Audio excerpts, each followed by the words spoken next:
읽어보도록 하겠습니다. 오늘도 하나님의 말씀은 강해를 해나가면서 함께 서로 합독하도록 하고, 하나님의 말씀을 읽을 때 여러분에게 성령의 감동과 감화가 있기를 바랍니다. 잠언 10장부터 12장은 전도서 10장부터 12장은요, 잠언과 비슷한 형식으로 기록이 되어 있습니다. 결론 부분이죠. 그 가운데 10장은요, 어리석은 행동, 지혜로운 삶, 이것이 대비가 되어 있습니다. 그러니까 사람은 어리석은 행동을 떠나서 지혜로운 삶을 살아야만 한다. 너무 단순한 진리지만 이것은 우리에게 매우 중요한 교훈입니다. 사실 그렇잖아요. 어리석은 행동하지 말고 지혜로운 행동해야 된다. 어리석은 삶 살지 않고 지혜로운 삶을 살아야 된다. 이것이 어떻게 보면 믿는 자의 가장 중요한 문제일 수가 있는 거예요. 그러면 우둔한 자, 어리석은 자는 어떻게 행동을 하는지 1절부터 3절을, 위에는 개역개정사판이고 아래는 쉬운 번역입니다. 계속해서 함께 읽어보도록 하겠습니다. 죽은 파리들이 향기름을 악취가 나게 만드는 것 같이 적은 우매가 지혜와 존귀를 난처하게 만드느니라. 지혜자의 마음은 오른쪽에 있고 우매자의 마음은 왼쪽에 있느니라. 우매한 자는 길을 갈 때에도 지혜가 부족하여 각 사람에게 자기가 우매함을 말하느니라. 죽은 파리들이 향수에서 악취가 나게 하듯 조그마한 어리석음이 지혜와 영예를 더럽히고 만다. 지혜자의 마음은 옳은 곳으로 향하지만 어리석은 자의 마음은 그릇된 곳으로 향한다. 어리석은 자는 길을 걸을 때에도 지혜가 모자라 자신의 우둔함을 모두에게 드러낸다. 아멘. 죽은 파리가 향기로운 기름에 악취가 나게 만들듯이 한 번의 어리석은 행동은 지혜자의 명성을 망치는 수가 있습니다. 이 말씀은 어리석은 행동을 삼가고 매사에 조심하라라는 교훈입니다. 세상 사람들은요, 자기들의 실수에 대해서는 묵과하지만 믿는 자의 실수는 용서하지 않습니다. 지나칠 정도로 심한 비판의 대상으로 삼습니다. 저는 이것은 옳다라고 생각을 합니다. 왜냐하면 그들의 입장에서 믿는 자는 저렇게 살아야 된다라는 기준을 가지고 있기 때문입니다. 그러니까 저분은 저렇게 살아야 하는데 그렇게 살지 못하니까 그들 스스로가 그렇게 과할 정도로 용서 못하고 용납하지 못할 수가 있다라는 겁니다. 믿는 자는 빛과 소금이어야 합니다. 어리석은 행동, 우매한 말을 해서는 안 됩니다. 또한 세상 사람들에게 손가락질 당하여 하나님의 이름을 더럽히지 않도록 주의하면서 살아가야만 합니다.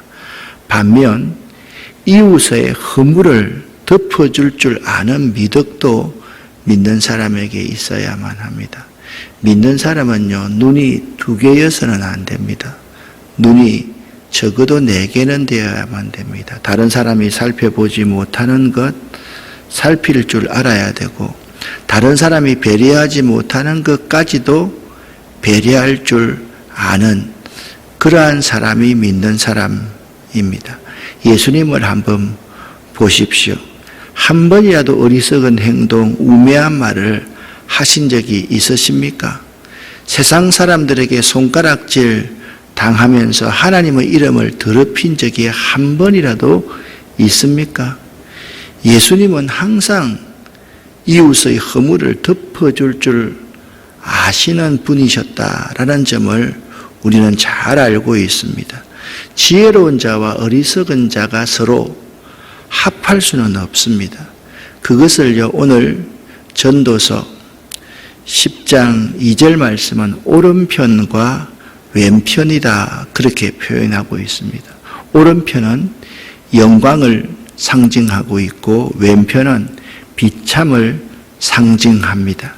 지혜로운 자는요, 오른편에 서기 때문에 영광을 받지만 어리석은 자는 왼편에 서기 때문에 비참한 지경에 빠져버리고 말 것을 우리에게 말하고 있는 것입니다. 어리석은 사람이 실패하는 이유가 무엇인지 아십니까? 지혜가 부족하기 때문입니다. 그래서 그는 지혜가 부족하기 때문에 이제 우리말로 하면 눈치가 없습니다. 자랑하지 말아야 될 것, 어리석음을 자랑하고 다니기도 합니다. 여러분, 조금 우매한 사람은 이런 사람들입니다. 어린아이 이야기만 나오면 자기 아이 이야기하고 자기 손주부터 말에 끊고 치고 들어옵니다. 항상 이야기를 할 때 나는 내가 했어, 내가 잘했어, 이런 말들을 많이 합니다. 어리석은 사람입니다. 지혜로운 사람은요, 항상 자기를 숨깁니다. 자기를 드러나지 않게 합니다. 우리 주님을 자랑합니다. 복음을 전합니다. 그것이 지혜로운 사람임을 알아야만 합니다. 여러분은 자신이 어리석은 자가 아닌지 스스로 돌아볼 줄 알아야만 합니다. 여러분만이 아니죠. 여러분 속에 저도 포함이 되어 있습니다. 내가 어리석은 자임을 알았다고 한다면 우리는 왼편의 길에서 돌아서서 지혜의 길, 오른편의 길로 갈 수 있어야만 할 것입니다. 그러면 그 시대에 지도자, 지배자, 통치자, 왕 앞에서 행해야 될 지혜가 무엇입니까? 4절부터 7절까지의 말씀을 여러분과 제가 함께 쉬운 성경으로 읽어보도록 하겠습니다. 통치자가 내게 화를 낸다 해도 내 자리를 떠나지 마라. 왜냐하면 침착하기만 하면 큰 실수를 막을 수 있기 때문이다. 내가 또한 살펴보니 통치자와 연관된 폐단이 있었다. 어리석은 자들이 높은 자리에 앉고 부한 자들이 낮은 자리에 앉았다. 또 살펴보니 노예들은 말을 타고 귀족들은 노예처럼 걸어갔다. 아멘. 이 전도서를 기록한 솔로몬은요, 자기가 왕으로 있으면서 자기를 지혜로운 자라고 생각하지 않았던 것 같습니다. 자기가 항상 살아보니까 지혜자인 줄 알고 지혜에 관한 모든 말씀을 기록했다 할지라도 자기 스스로를 돌아볼 때 참 어리석다라는 생각을 하였던 것 같습니다. 특별히 하나님 앞에서.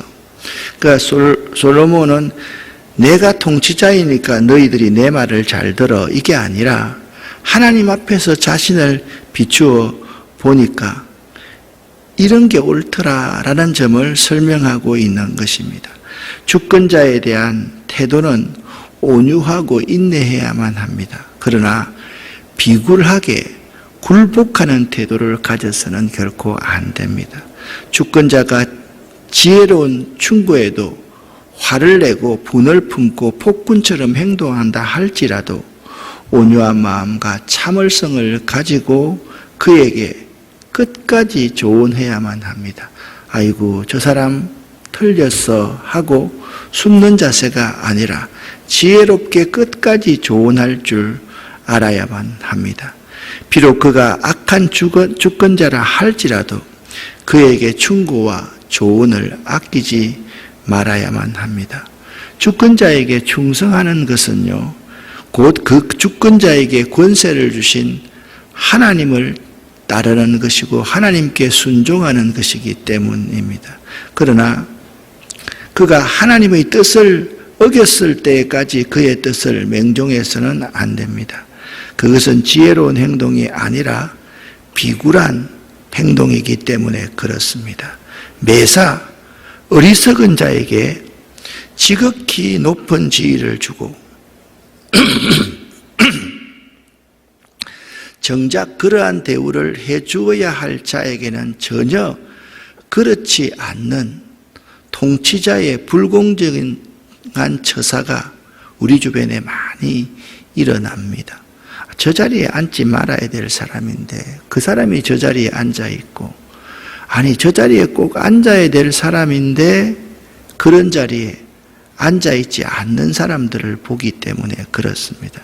이러한 것들은 그때 당시에는 대개 뇌물이나 혈연이나 지연, 또 지도자의 분별력이 흐리기 때문에 그러한 일들이 행해지곤 합니다. 이는 오늘날 우리 믿는 자들에게도 적용될 수 있는데요. 우리 믿는 자들은 어떤 위치에 있든지 각자 맡은 위치에서 무슨 일이든 성실하게 할 수 있어야 되고 최선으로 일할 수 있어야만 합니다.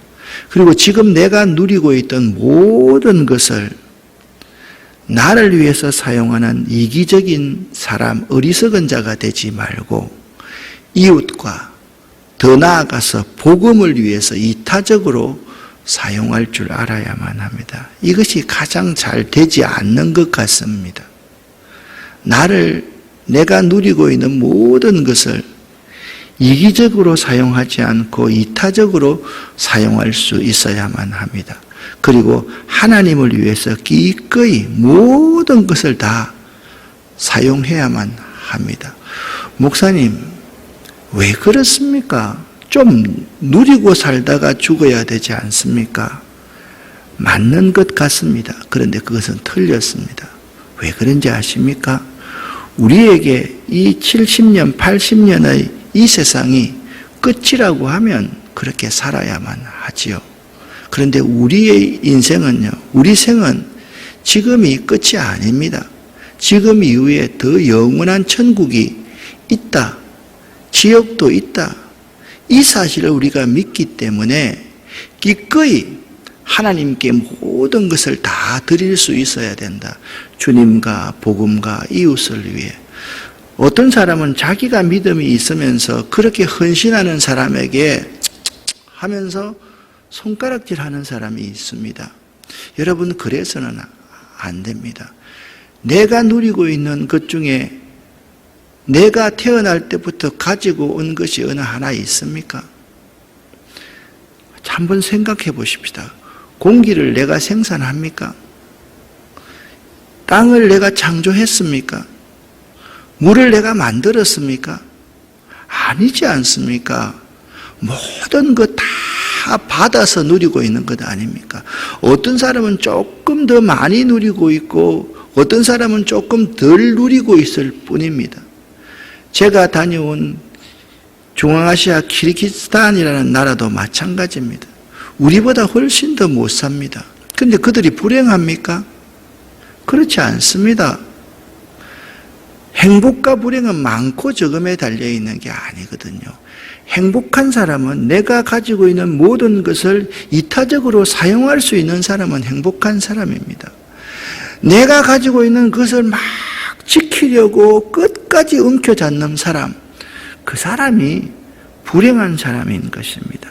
오늘 8절 9절에서는 이런 우리 인간의 어리석은 행동에 대해서 아주 잘 표현해 주고 있습니다. 쉬운 성경으로 8절 9절을 함께 읽어보겠습니다. 함정을 파는 자는 자신이 그곳에 빠질 수 있고 벽을 허는 자는 독사에 물릴 수 있다. 돌을 떠내는 자는 돌 때문에 상할 수 있고 장작을 패는 자는 장작 때문에 죽을 수 있다라는 것입니다. 그러니까 무슨 일을 하든지 신중을 기해야 됩니다. 동시에 어떤 일을 하든지 어리석은 행동도 금해야만 합니다. 그 시대에는 있잖아요. 이 집의 구조 이 자체가 벽 그 자체가 주로 흙으로 돌로 이렇게 쌓았기 때문에 벽을 헐다가 그 속에 있는 뱀에게 물려 죽을 수도 있는 시대였기 때문에 그렇습니다. 어떤 일을 하든지 많은 연구와 준비가 필요합니다.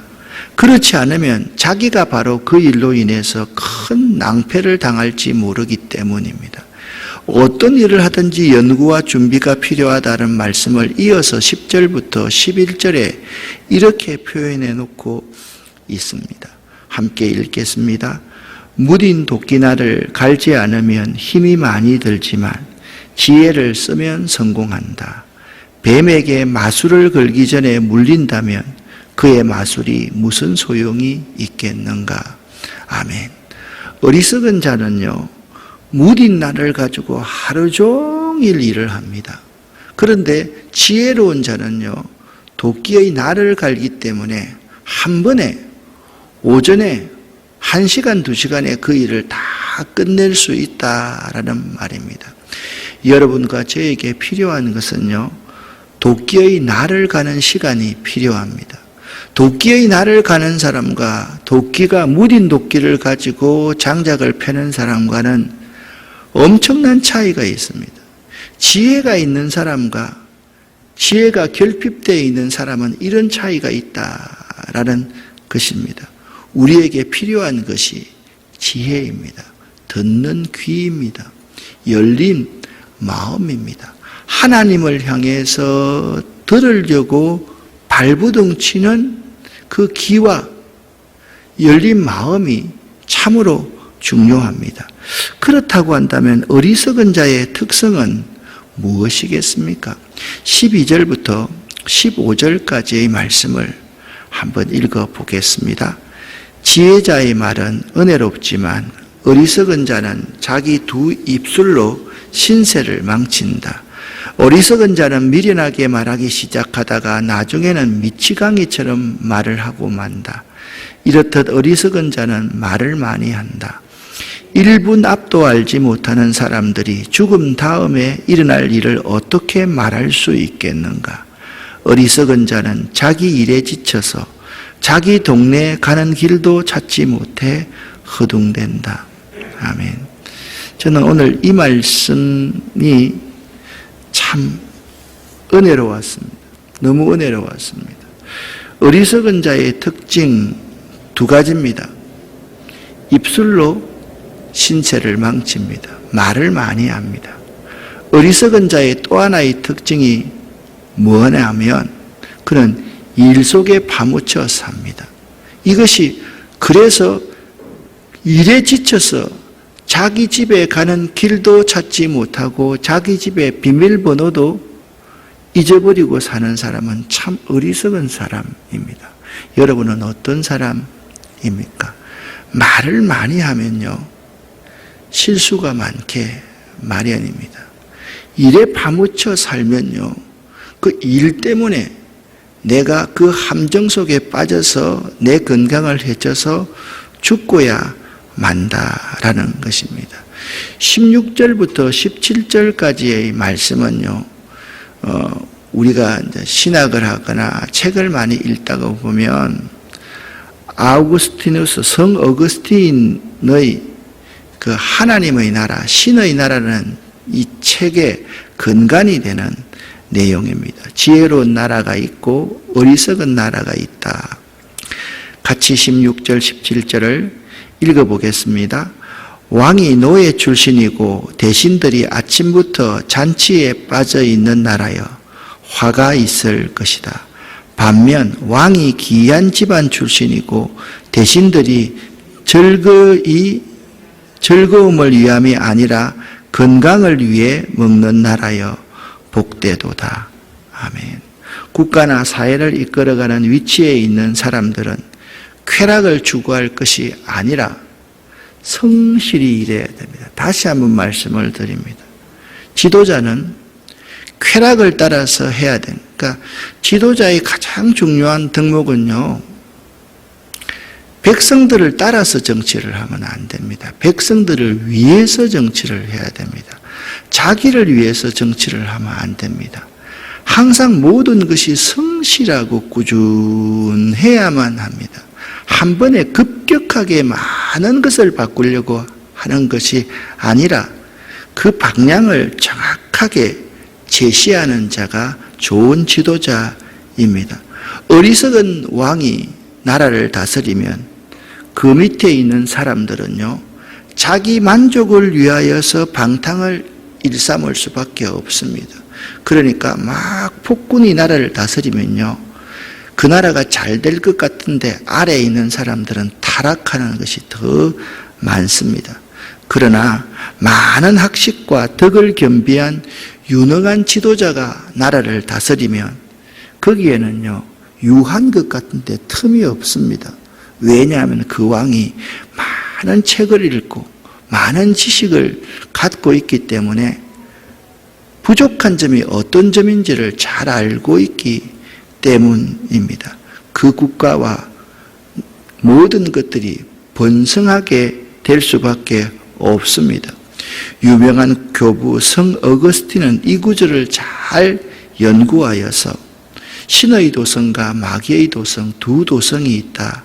그 신의 도성이라는 책을 어거스틴은 기록했습니다. 신의 도성이라는 것은 그렇습니다. 아주 간단합니다.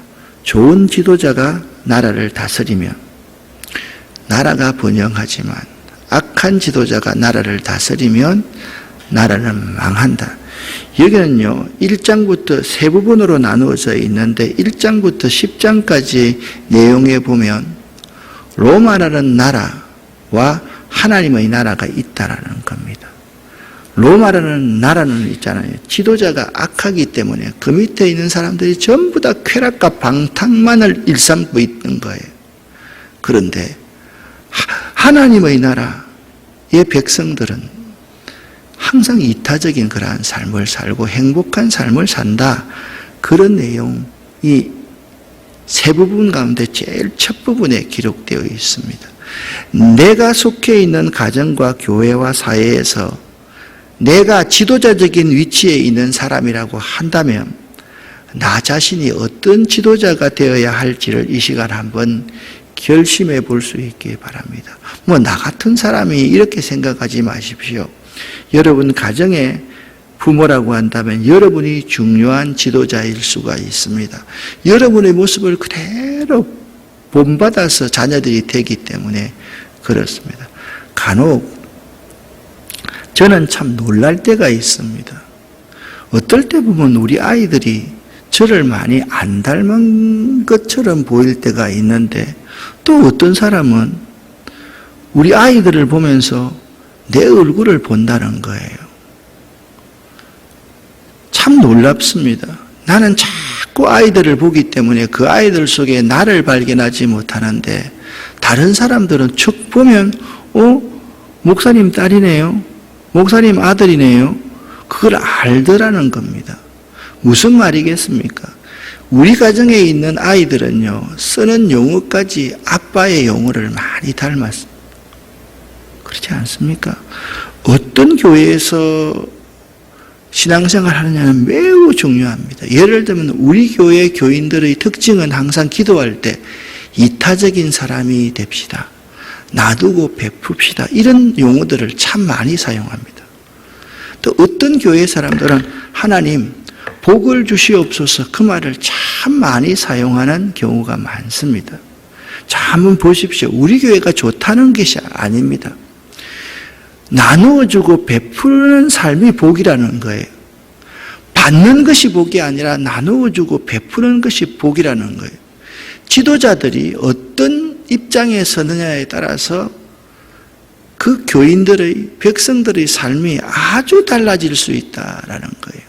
자, 마지막으로 우리 인생 가운데 일어날 여러 가지 일들에 대해서 말씀하고 있습니다. 참 교훈이 되는 말씀입니다. 공동번역 개역개정 사판과 공동번역을 이어가면서 한번 읽어보도록 하겠습니다. 게으르면 석가래가 내려앉고 태만이 손을 돌리면 집이 샌다. 잔치는 즐거움을 위한 것이고 포도주는 인생을 즐겁게 해주는 것이며 돈은 모든 것을 해결해 준다. 마음으로도 왕을 저주하지 말고 잠자리에서라도 부자를 저주하지 마라. 왜냐하면 공중의 새가 네 말을 전하고 날짐승이 내 말을 전파할 것이기 때문이다. 아멘.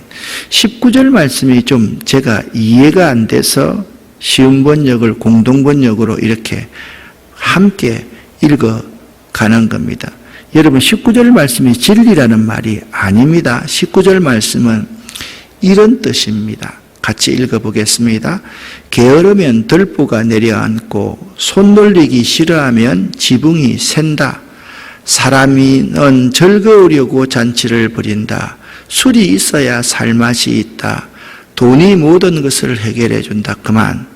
이건 누구 말인가 하면 임금이 하는 말입니다. 틀린 말이죠. 틀린 말이죠. 기분 나쁜 말이죠. 20절 같이 읽어보겠습니다. 이렇게 말하는 임금 욕은 잠자리에서도 하지 마라. 부자 욕은 침실에서도 하지 마라. 낱말은 새가 듣고 반말은 쥐가 듣는다 라고 말씀하고 있습니다.